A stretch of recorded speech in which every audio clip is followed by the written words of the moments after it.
Ертеде бір шал мен кемпір өмір сүріпті. Екеуінің жалғыз ұлы болыпты. Аты Қасым. Шал мен кемпір бар өмірін еңбектеніп өткізіпті. Бірақ Қасым болса жалқау, қолынан іс келмейтін, тек ойын қуып жүрген бала екен. Шал ұлына қайта «Балам, ерте тұр, азаннан еңбек қыл, адал еңбекпен мал табу ердің ісі, ұрлық қылсаң түбі қорлық» деп айтып отырады екен. Бірақ Қасым құлағына да ілмейді. Бір күні шал мен кемпір дүние салғаннан кейін Қасым қолындағы бар малды сатып 2-3 айда ішіп-жеп таусады. Ақыры күн көру үшін жұмыс іздеудің орнына оңай жол іздейді. Кешке қарай ел байларының қорасына түсіп, ұрлықпен мал ұрлай бастайды. Бастапқыда сәті түсіп, қолға түспейді. Малын жоғалтқан жұрт аң-таң. Ауыл ішінде жын шайтан келіп жатыр деген өсек тарайды. Бір күні Қасым үлкен бір байдың үйіне ұрлыққа түседі. Ішке кіріп, алтынмен көмкерілген ыдысты ала бергенде бай оянып кетеді. Қасым қашады, бай артынан қуады. Қапыда байдың иттері жетіп, Қасымды ұстап алады. Бай оны ауыл ақсақалдарының алдына алып келеді.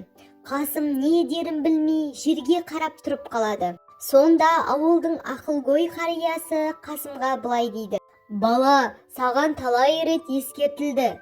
Ата-анаң адал еді. Сен солардың бетіне қарамай, қара жолмен жүрдің.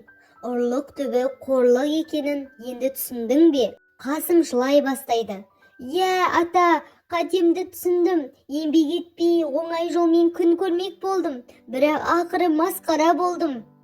Ақсақалдар кеңесіп, Қасымды қатты жазаламай, ауылда еңбек етсін деген шешімге келеді.